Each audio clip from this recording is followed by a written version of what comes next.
I'm the kind of person who thinks in totals. I track what we spend on groceries, how much the electric bill creeps up in the summer, what the interest is doing on the card we swore we'd pay off next month. I'm 48, I work in procurement for a mid-sized manufacturing company, and I've built my whole adult personality around being the steady one. So when I drove out to a storage unit auction on a Saturday morning, it wasn't some thrill-seeking thing. It was me trying to save money. My work laptop had started overheating and the fan sounded like it was chewing gravel. IT offered a replacement, but it was a refurb with a cracked trackpad and a battery that died in an hour. I figured I could buy a dead laptop or two, strip parts, maybe salvage an SSD or RAM, and get myself through the next quarter without financing anything new. The auction was held behind a chain-link fence near the highway. The air smelled like dust and old cardboard. I spent $320 on a unit full of miscellaneous electronics. A couple monitors, 3 laptops, a box of cables that looked like it had been scooped out of a junk drawer. One laptop, a thin black one with a dented hinge, looked like it had been used recently. I told myself that was a bonus. I could wipe it, swap the drive, move on. I carried everything into the garage like it was just another Saturday project. Megan was inside folding laundry. The kids were scattered around the house in their own worlds, and the normality of it all made me feel even more rational. Like I was doing something responsible. The black laptop booted. That was the first surprise.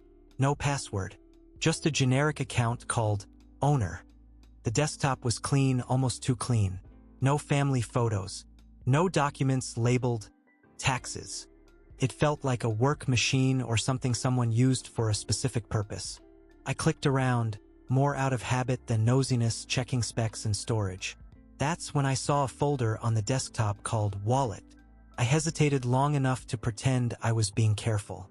Could have closed it. I could have wiped the drive and never known.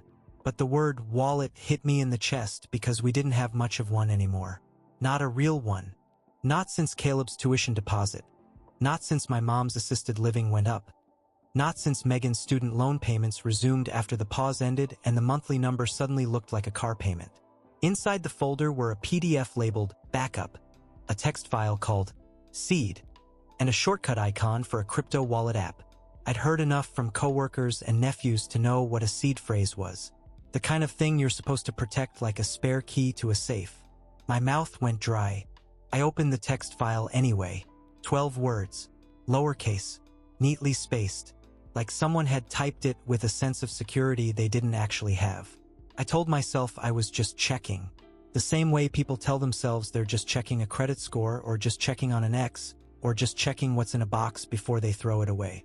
The Wallet app offered 2 options, create new or restore. I restored. Typing those 12 words felt like crossing a line, even though no one was watching. It was the strangest kind of privacy, doing something wrong in a quiet place, surrounded by the ordinary clutter of your life. A step stool, a bag of mulch, a rake leaning against the wall. When the wallet loaded, the balance didn't look real at first. I stared at the numbers until my eyes adjusted. Then it refreshed, and my stomach lurched. Roughly $42,000, give or take, depending on the day's price. Not millionaire money, but the kind that could change a year. The kind that could erase the panic that sat behind my ribs every time Megan said, "We need to talk about the budget." I shut the laptop and sat on the workbench like I'd been punched. My heart was loud. I remember thinking, very calmly, this is someone else's. And right behind that thought came another, quieter one. They left it here. Inside the house, the dishwasher hummed. Megan laughed at something on the TV. The kids argued about whose turn it was on the console. Normal life pressed up against the garage door like a wall. And I sat there with a number on a screen that made all of it feel precarious. For days I didn't touch it. I went to work, answered emails, pretended I wasn't carrying a secret around like an extra organ. I told myself I'd do the right thing. Find the owner. Return the laptop. I even started drafting what I'd say. But money has a way of talking over your better intentions. It doesn't sound like a villain. It sounds like a solution. That Thursday Megan slid a dentist estimate across the table. Caleb needed a replacement crown on a molar. Insurance was covering part, But the out-of-pocket was $1,180. Megan didn't make a scene. She just looked tired, like she'd already done the mental math and didn't like the answer.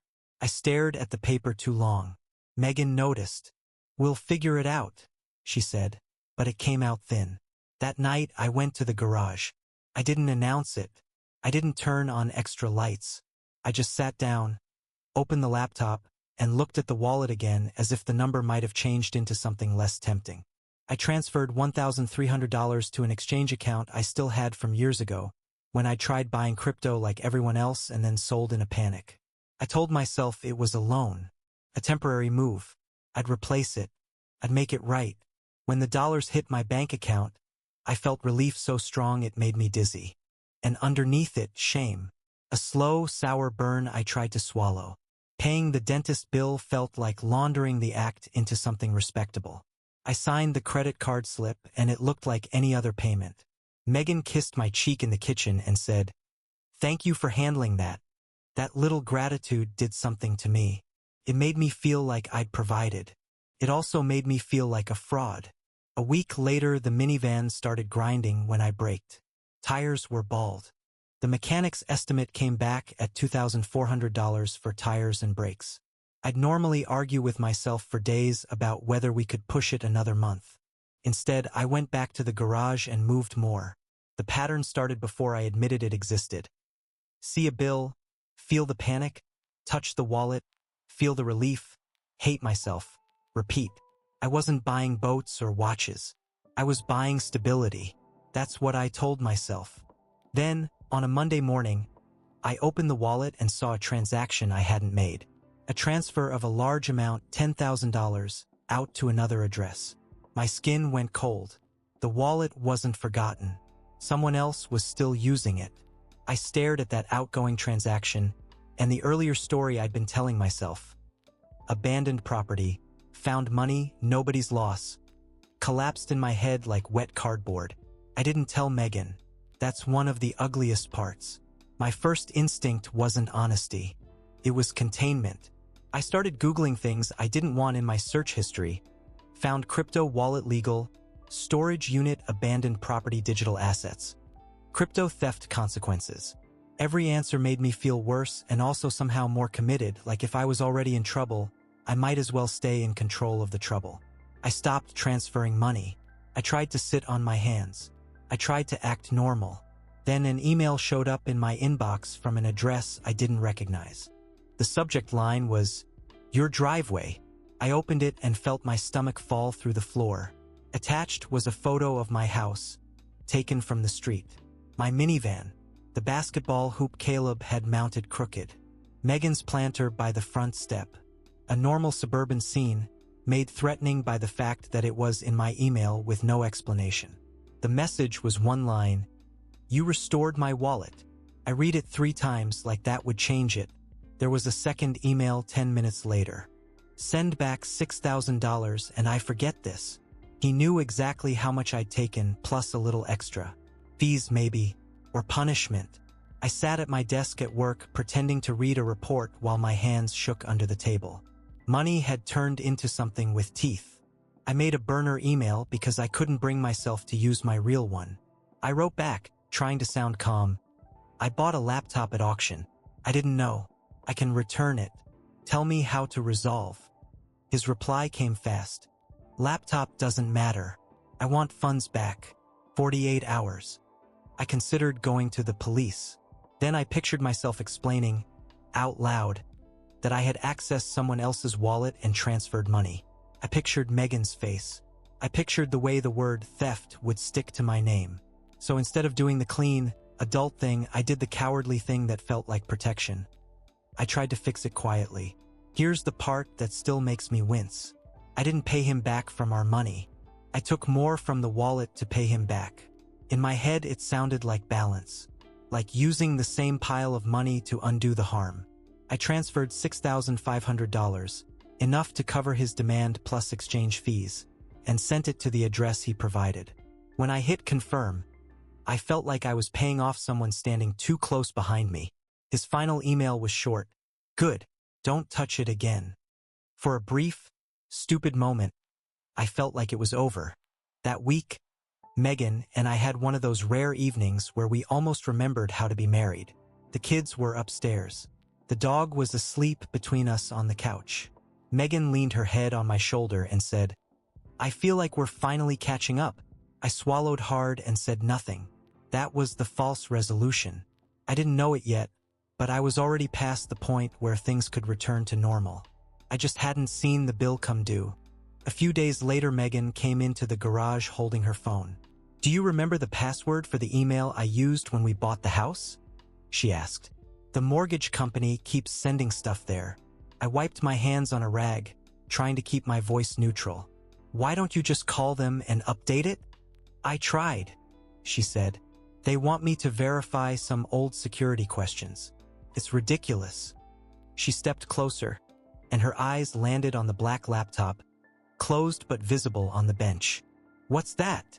she asked. "One of the auction laptops," I said. Megan's face tightened.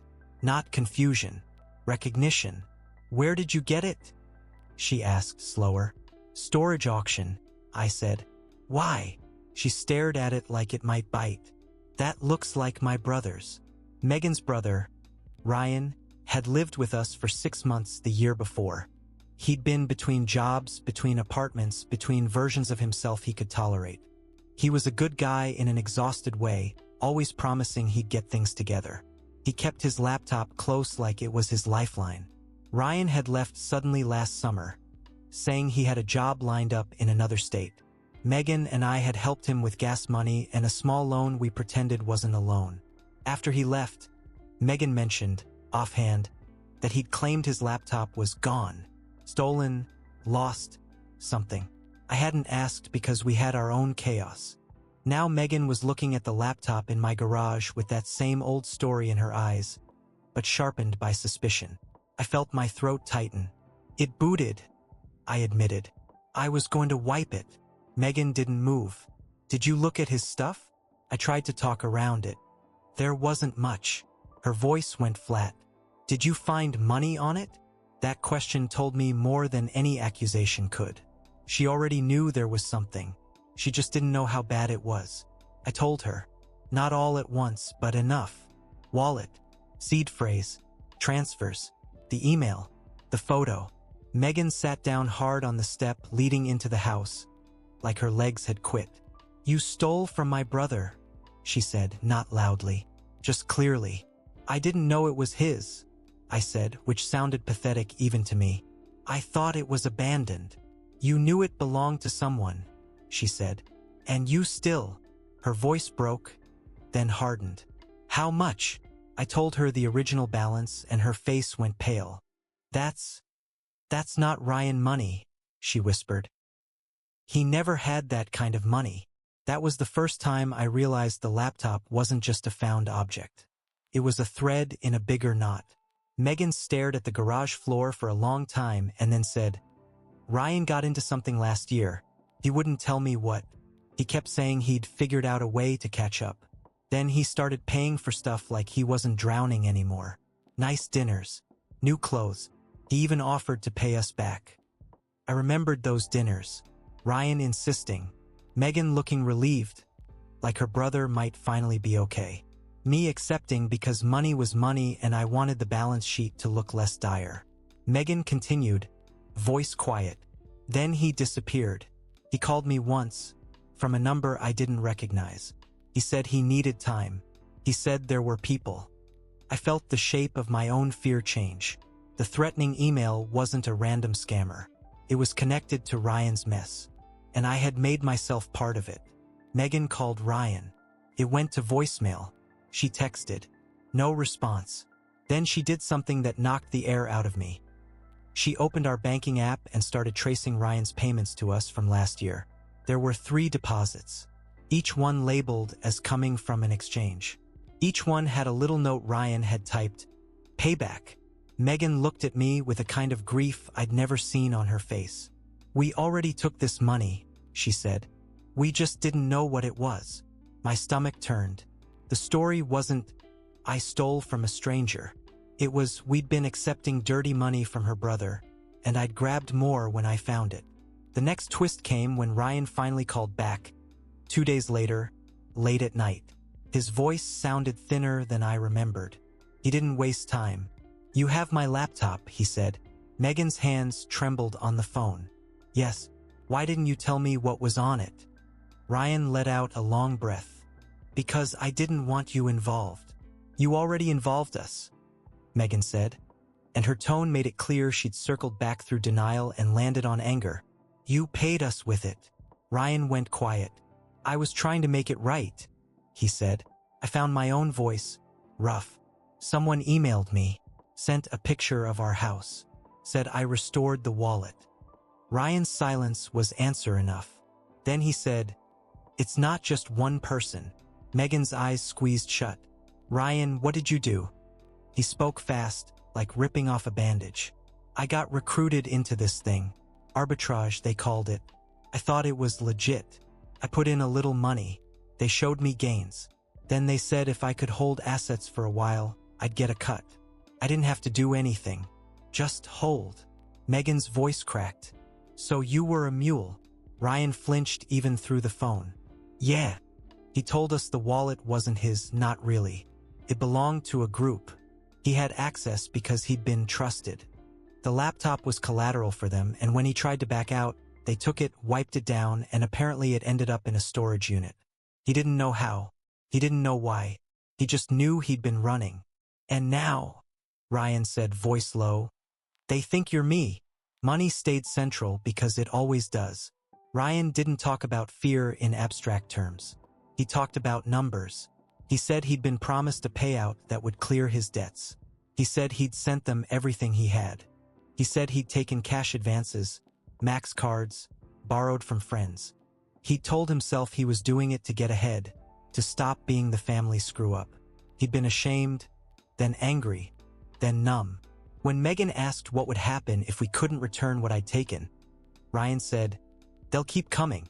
They'll squeeze wherever they can. Not with guns. With pressure. With threats. With IRS stuff. With identity stuff. They don't need violence if they can ruin you quietly." I thought of that email. The photo of my driveway. The way my pulse had spiked. It wasn't theatrical. It was intimate. Megan asked the question I'd been avoiding. "How much did you take?" she said to me, right there, while Ryan listened. I admitted the real amount. Around $7,000, not counting what I'd used to pay the guy back. Ryan swore under his breath.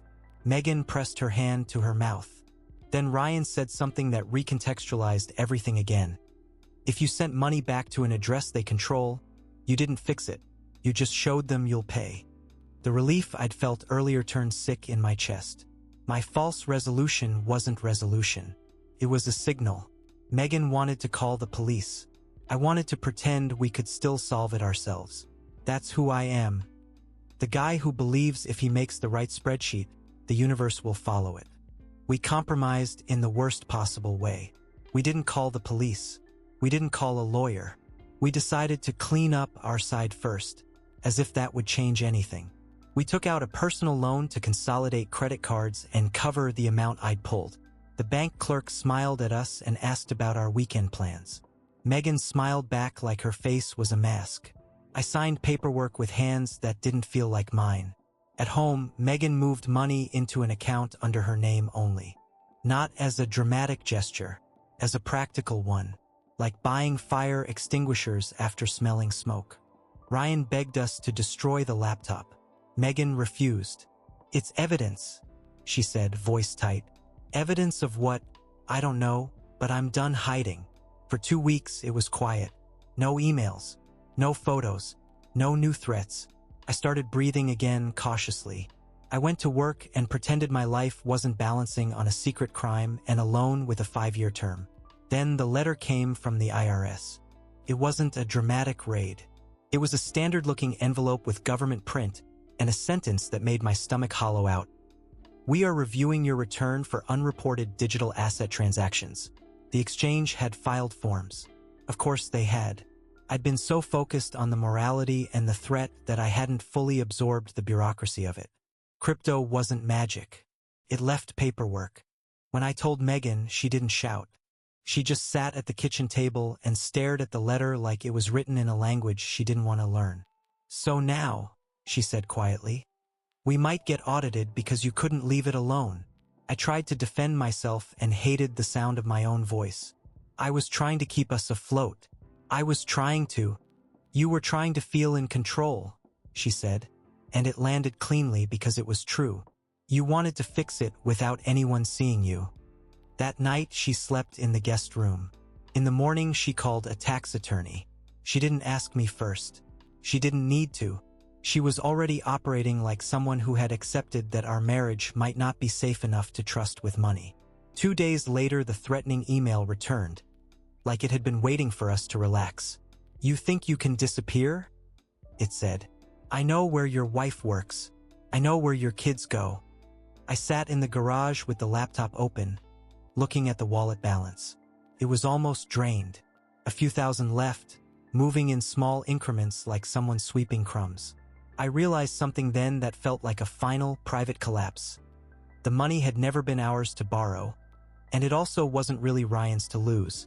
It belonged to people who treated it like leverage, not like savings. And I treated it like a lifeline. We met with the attorney. We gathered documents. We filed amended forms. We paid penalties we couldn't afford. The numbers got uglier. The loan felt heavier.